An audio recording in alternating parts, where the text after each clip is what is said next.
সবাই মিলে কিছু করলে মনে হয় জিনিসটা খাইতে অনেক ভালো লাগে। তো আসসালামু আলাইকুম, সবাই কেমন আছেন? আশা করি কাছে দূরে যে যেখান থেকে ভিডিওটা দেখতেছেন আল্লাহ পাক সবাইকে ভালো রাখছে। আলহামদুলিল্লাহ আমিও ভালো আছি। আমি বলতে আমরা সবাই ভালো আছি আলহামদুলিল্লাহ। তো আজকে 10ই মহরম, আজকে মহরম মাসে কিন্তু প্রত্যেকটা বছরই আমরা বাড়িতে, শুধু আমরা না, অনেকেই কিন্তু মানে সবাই মিলাজিরা একটু খিচুড়ি রান্না করে। তো আমরা কিন্তু প্রতি বছরই রান্না করি, তো আজকেও রান্না করতেছি। তো এখানে কিন্তু সকালবেলায় মানে কিছু সবজি মাংস যা যা আনা নিয়েই চাই না, সবাই একসাথে বৈশা কুইটা বাইটা নিছে। তো এখন যে সব কিছু একদম কাইটা দুইয়া বাইটা মানে সব কিছু একদম রেডি করে রাখছে। তা আসলে যেহেতু আমার বাপের বাড়িতে আর কি, তো বাপের বাড়ি শ্বশুর বাড়িতে একবারই। তো এখানে কিন্তু আমার বাইর বউ যারা আছে, তারপরে আমার বাইফুত বউরও আছে, তারা সবাই মিলাজিলা এক দোড়া কাইটা দুইটা রেডি করে রাখছে। আসলে হাতে হাতে কাজ করলে কিন্তু তেমন ঝামেলা মনে হয় না, বা অনেক বেশি কাজ হইলেও কিন্তু 10 জনে মিলা করলে কিন্তু আসলে অত সময় লাগে না। তো এই যে এর মধ্যে কিন্তু পাতিলা বসা দিয়েছে, তবে আবহাওয়া এমন ছিল যে এই রৌদ্র এই বৃষ্টি আবার অনেক বাতাস ছিল, কোনোভাবে কিন্তু মানে তেমনভাবে জালটা হইতাছিল না। তো এর মধ্যে কিন্তু আবার যে তেরফাল দিয়েও একটু আবজা দেওয়ার নিছিল, যাতে বাতাসে মানে আগুনটা না ছড়ে যায়।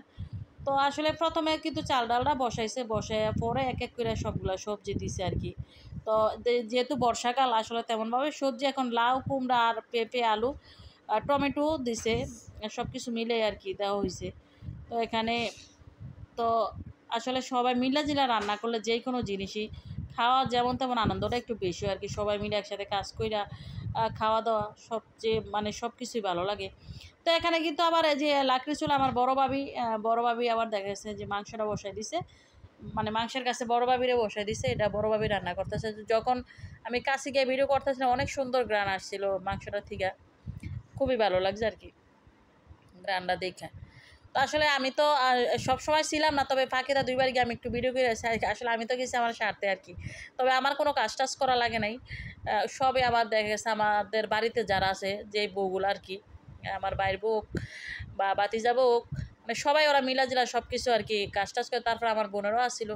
তো এখানে যে খিচুড়ি রান্না কিন্তু শেষ, যখন আবার খবর পাইছি তখন কিন্তু আবার আসছে। তো এই যে সবাই মানে সবারই দিতে আছে, তবে আমরা যারা করছি শুধু তারা খাই না, যারা না মানে টাকা যারা না দিছে বা কিছু না দিছে তাদেরকে কিন্তু সবার, যেহেতু মরমের খিচুড়ি সবার জন্য কিন্তু একটু একটু পাঠানো হয়েছে, আশেপাশে যারা আছে যারা পছন্দ করে সবার কি দিয়া খাইছে আর কি। আসলে এটাই আনন্দ আর কি, সবাই একটা জিনিস মিলাজিরা খাইতেও কিন্তু খুব ভালো লাগে। আর খিচুড়িটা রান্না কিন্তু অনেক মজা হয়েছিল। তো আমি আমার বাপের বাড়ির কাছে দেখে আইনাই না খাই, আমার মেয়ের বাড়ি কিন্তু কাছে, আমার মেয়ের শ্বশুর বাড়ি একদমই কাছে। তো ওই যে ছেলের দিয়া পাঠাই দিলাম, তো যেহেতু গরম খিচুড়ি আসলে পাতিলে দিয়া তারপরে ব্যাগে দিয়ে দিছিলাম, ছোট মানুষ নিতে পারবো না। তো এখান থেকে যে গাড়িতে উড়াই দিলাম, আর গাড়িও কিন্তু আমার একদম মেয়ের শ্বশুর বাড়ির কাছেই যায়। তো ধন্যবাদ সবাইকে, ভালো থাকবেন সবাই, আল্লাহ হাফেজ।